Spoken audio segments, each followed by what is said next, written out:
Good Tuesday evening, Southeast Texas. Looking at the winds aloft. This is from the surface to 5,000 feet. That's the wind direction and speed. Here's 10,000 foot wind speed and direction. Here's 18,000 feet wind speed and direction. And here's the jet stream levels. So we've got southerly winds here at 10,000 feet. We've got southwest winds at 53 miles an hour. And at the jet stream level, we've got 109 mile per hour winds out of the west.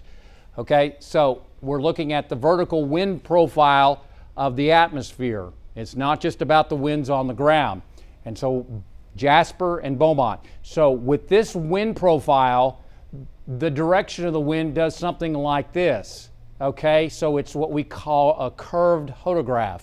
In other words, as you build thunderstorms up in the atmosphere, the winds want to rotate those thunderstorms. So that's why there's a tornado watch across portions of our area. Specifically up towards the lakes area, there's an enhanced risk, level 3, for Tyler, Jasper, northern Newton counties, Hardin County, into the Triangle. There's a slight risk, level 2, as far as severe weather tonight.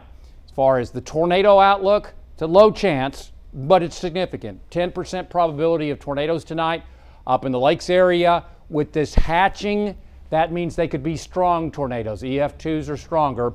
And for Hardin and also the Triangle, just a 5% probability, but it's non-zero. This is if we see any severe thunderstorms at all. May not happen. We're hoping that it doesn't, but this is the potential. Okay, this is not a guarantee, but the potential is there for a 30% probability of severe storms becoming severe and producing wind damage up into the lakes area.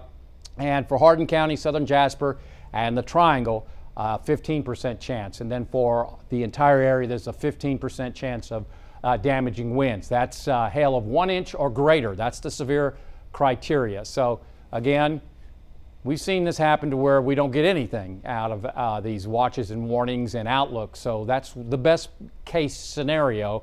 But again, we have to monitor the potential there, and storms could turn severe.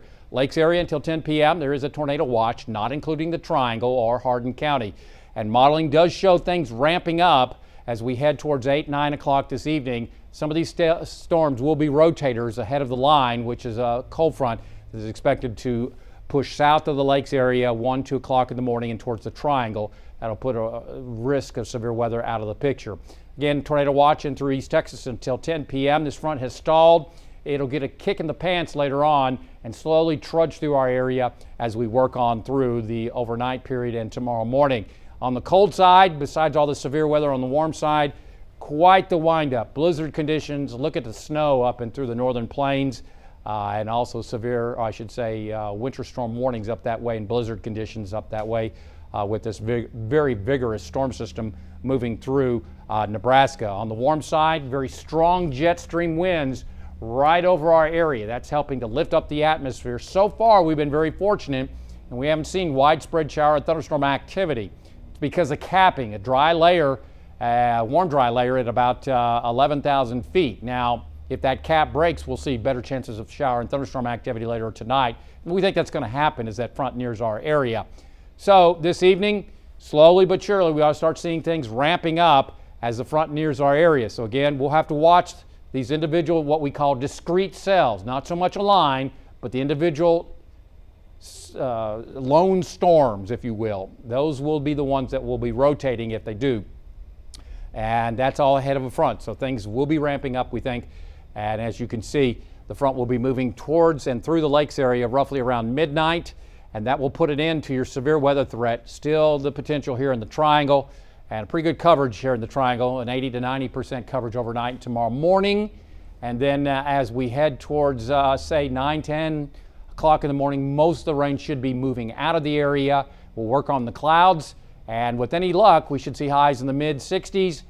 I think it'll be warmer than this, but mid-60s as our winds go north and drier air filters on in the area. Again, we should see sun tomorrow afternoon. As far as the long-range forecast, this is like 9, 10 days out. So again, it is not set in stone. Lots can change, okay?